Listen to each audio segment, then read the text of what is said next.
خواتین و حضرات، السلام علیکم۔ قرآن پاک کے فہم اور تدبر کی اہمیت کے حوالے سے اس پروگرام میں ہم گزشتہ سے پیوستہ بات کو جاری رکھیں گے۔ ہم نے اختتام اس بات پر کیا تھا کہ قرآن پاک میں ایک ایسی آیت ہے جو 4 جگہوں پر آئی ہے، جہاں پر آپ صلی اللہ علیہ وسلم کو ان 4 کاموں کے لیے بھیجا تھا، اور رسول اللہ صلی اللہ علیہ وسلم نے یہ کام لوگوں کو کر کے دکھائے۔ تو اس میں جو پہلا کام تھا وہ تلاوت قرآن پاک تھا۔ تو قرآن سب سے پہلے قرآن کی تلاوت فرمائی آپ نے، اور اتنے مؤثر انداز میں فرمائی کہ پورے عرب کا منہ بند ہو گیا، اور بڑے سے بڑے شاعروں کی حیثیت ماند پڑ گئی۔ زمانہ جاہلیت کا ایک شاعر جس کے شعر سننے پر لوگ سجدے میں گر جایا کرتے تھے، ان سے پوچھا گیا کہ تم نے شعر کہنا کیوں بند کر دیا؟ تو وہ کہنے لگا کہ قرآن کے بعد کیا میری شاعری کی گنجائش رہ گئی ہے؟ کیونکہ عرب میں یہ روایت تھی کہ جو شعراء تھے ان کی بہت اہمیت تھی۔ تو جب قرآن آ گیا تو اس کے بعد جو شعراء تھے ان کی زبان بندی ہوتی گئی۔ تو اس لیے سب سے پہلے آپ صلی اللہ علیہ وآلہ وسلم نے قرآن مجید کی خود تلاوت کی اور پھر لوگوں سے کروائی، لیکن تلاوت تدبر اور تذکر کے ساتھ تھی۔ ویسے بھی وہ عرب تھے اور عربی زبان ان کی اپنی زبان تھی، اور وہ قرآن کو سمجھ کر پڑھا کرتے تھے۔ تو عزیزان گرامی، جو دوسرا بڑا اہم کام تھا وہ تزکیہ۔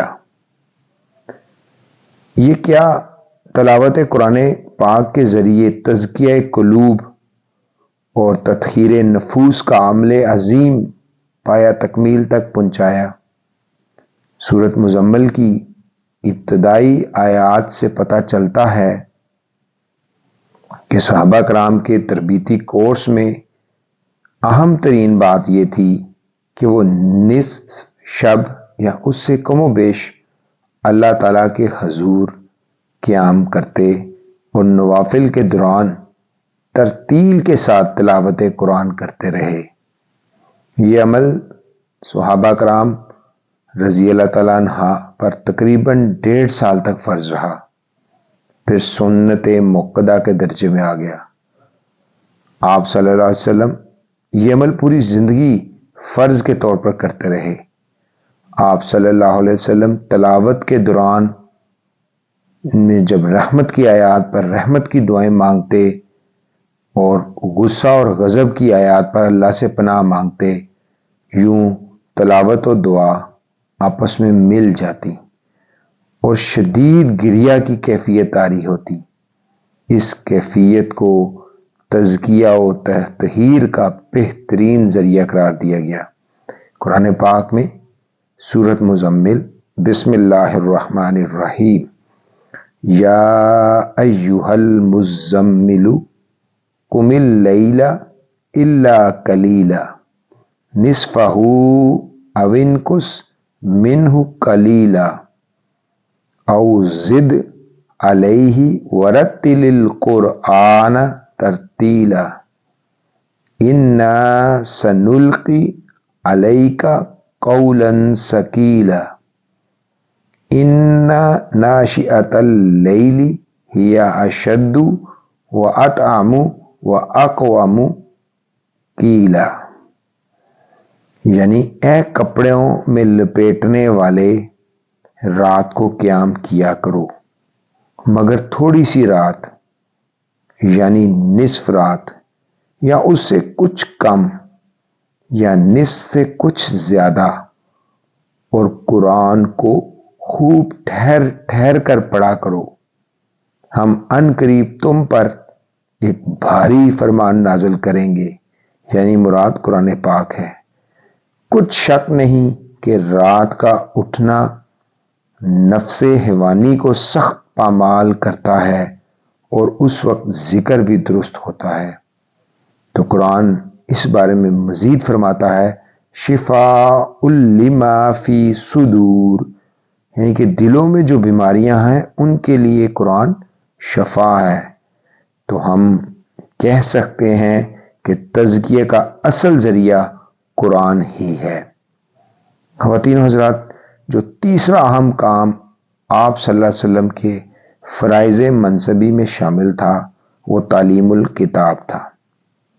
یہ تیسرا کام جو لوگوں کو اللہ کی کتاب کی تفصیل کے ساتھ تعلیم دیتے اور اس سے متعلقہ احکام بتا دیتے تھے، اور لوگوں کو بتاتے تھے کہ آپ کے کرنے کے کام کیا ہیں اور کون سے ایسے کام جو آپ نے نہیں کرنے، یہ ضروری اور جائز اور یہ حرام ہے۔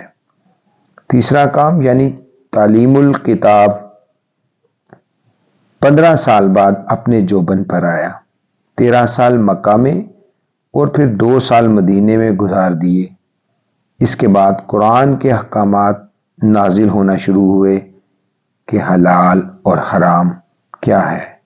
آپ صلی اللہ علیہ وسلم کا ارشاد مبارک ہے اپنی ساری عبادتیں اور مناسک مجھ سے لے لو۔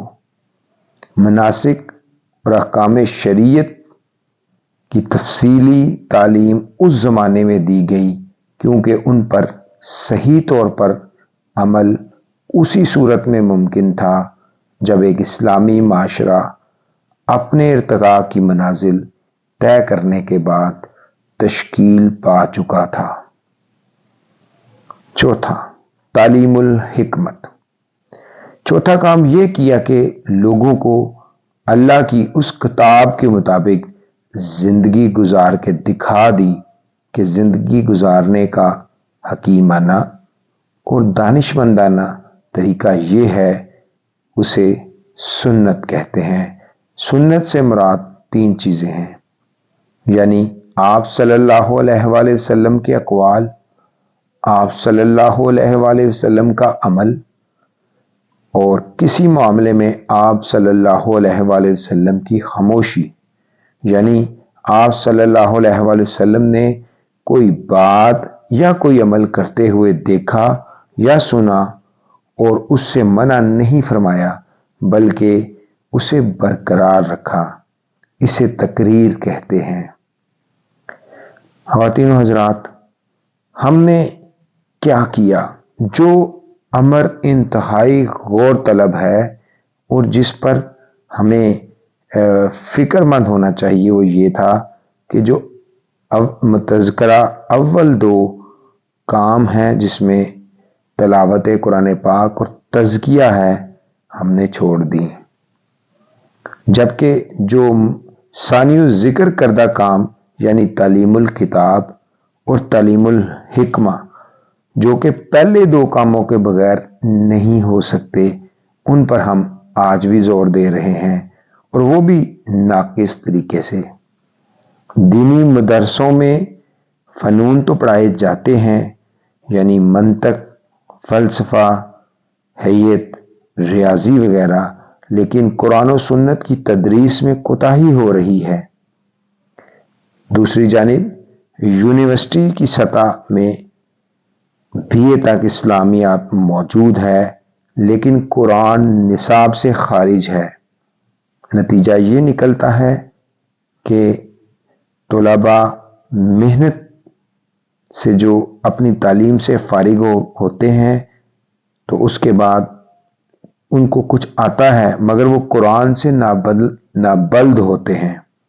قرآن پڑھنے پڑھانے کا ذوق ان میں سرے سے پیدا ہی نہیں ہوتا، چونکہ تلاوت اور تزکیہ کا کام بالکل صفر ہے، اس لیے اس میں یہ ذوق موجود نہیں ہوتا۔